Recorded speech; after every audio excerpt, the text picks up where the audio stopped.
Buenos días, mi nombre es Carlos Sofía Gutiérrez Castro, de grado octavo, y hoy te quiero hablar sobre una de las guerras más importantes que ha pasado en nuestro país, la Guerra de los Mil Días. Comencemos. Bueno, la Guerra de los Mil Días estuvo principalmente en Colombia, aunque también afectó partes fuera de Colombia gracias a las guerrillas. Bueno, esta guerra tuvo lugar entre 1899 y 1902. ¿Por qué principalmente pasó esto? Porque habían muchos ideales políticos, muchos partidos políticos que hicieron que la gente colombiana entrara en caos y todos contra todos pues estaban peleando por el ideal político que querían o que más les parecía. Cabe aclarar, había muchos ideales políticos, pero los más importantes eran los liberales y los conservadores, los federalistas y los centralistas. Comencemos, sigamos. Bueno, los antecedentes. Como les digo, uno de los antecedentes más importantes fue que había muchos ideales políticos. ¿Por qué había muchos ideales políticos? Porque Colombia se había acabado de independizar totalmente en 1830. Estaba hasta ahora buscando una identidad como país, una identidad que los representara, un gobierno que, por decirlo así, los representara, que no excluyera a nadie, pero tampoco era algo demasiado complicado. Entonces, ¿qué pasó? Muchos ideales políticos entraron y todo el mundo entró en caos. Y se formaron diferentes tendencias políticas. Una de las cosas más importantes fueron los partidos, como les digo. Los liberales versus los conservadores y los federalistas versus los centralistas eran los más importantes, los que hoy conocemos como izquierda y derecha y los que casi siempre se distinguen con el color azul y rojo. Bueno, otro antecedente fue que desde 1897 se empezaron a comprar votos. ¿Qué pasó? Que con toda la guerra, pues las personas que estaban postuladas para presidente decidieron comprar votos porque la gente o tenía o estaba más inclinada hacia un lado que hacia el otro o no sabía qué quería o estaba indeciso, entonces comprar un voto era lo más fácil para poder ganar la presidencia. Crisis económica.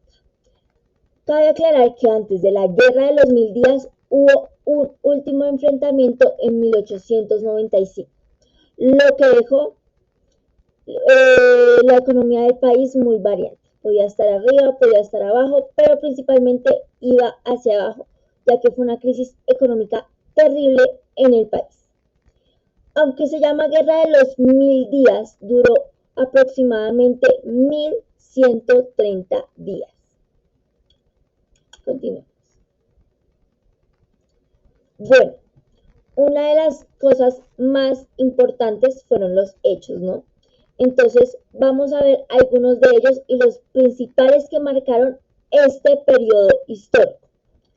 Bueno, primeramente, la batalla de los obispos.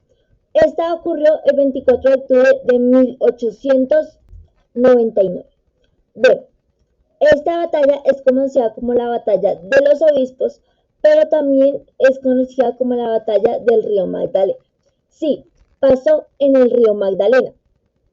¿Qué pasó? Fue una batalla naval entre un tipo de partidos que, como les digo, no siempre eran liberalistas o conservadores, sino esta vez era entre liberalistas insurrectas y nacionalistas gubernamentales. ¿Qué pasa? Bueno, que del liberalismo y del centralismo se van muchas ramas. Entonces, ¿qué pasó? Del liberalismo salió esta rama que les dije que eran los liberalistas insurrectas y bueno, los nacionalistas gubernamentales era otro tipo de partido político, porque en serio no sabían qué partido político estaba más, todo el mundo quería llegar arriba y que el único credencial político fueran ellos. Bueno, fue una batalla naval, dejó a muchos muertos y bueno, fue como un empate, ninguno de los dos partidos ganó. La batalla de Peralonso, o también conocida como batalla amarilla, Esta duró 2 días de los 1130 días de la guerra. De los 1000 días fue el 15 y el 16 de diciembre de 1899. Este fue en el marco de los 1000 días y bueno, fue entre los liberales comandados por Rafael Uribe y por Benjamín Herrera contra las tropas del gobierno nacionalista comandadas por Vicente Villamizar y Jorge Elwin. Fue una de las más importantes batallas y fue una de las pocas que ganaron los liberalistas, porque sí, muy pocas de las guerras que hubo entre estos 1130 días la ganaron los liberalistas. Casi siempre fueron los conservadores, los nacionalistas o los federalistas. Bueno, continuemos. Otro hecho es que empezaron a crearse guerrillas, ya que había gente que no era ni liberalista, ni federalista, ni conservadora, ni centralista.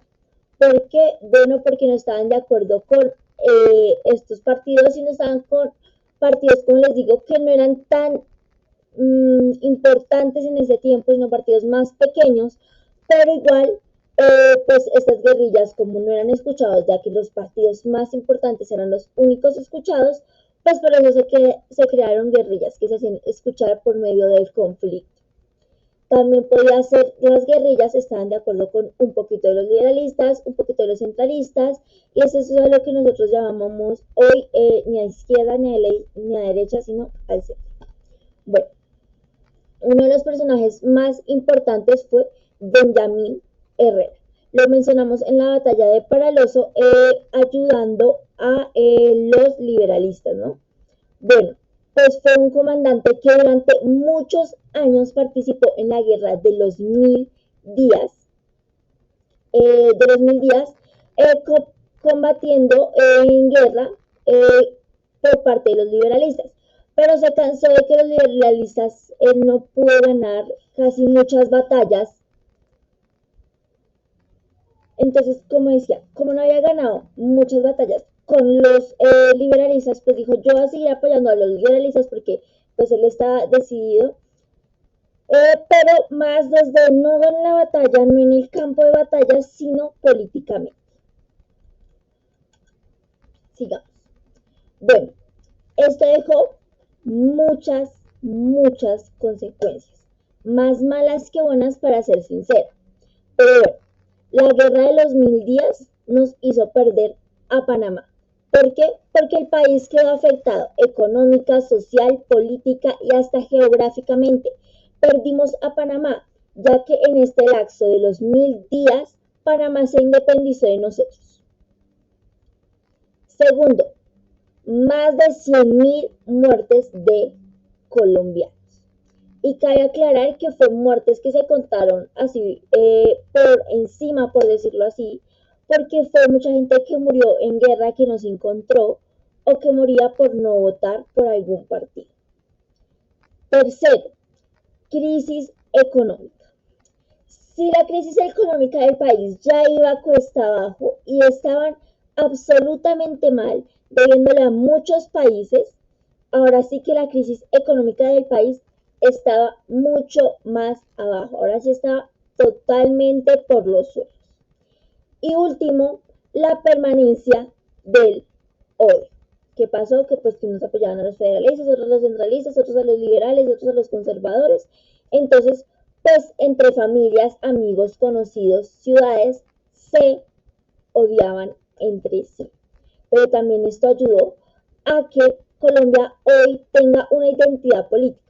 Aunque sigue existiendo los liberalistas y los conservadores, los federalistas y los centralistas, los de izquierda y los de derecha, pues ya no es esa fuerza enemiga como era antes, que por eso se produjo la batalla, que se compraban tantos votos como antes, sino ahora se hace democráticamente y pues bueno, a menos que haya un golpe de Estado, no se puede quitar al presidente. Y por último, uno de los personajes también muy importantes en esta guerra de los 1000 días fue Rafael Uribe Uribe, que dijo en diciembre de 1902 una frase que marcó la historia de Colombia, que nos muestra el antes, el después y el durante de esta guerra.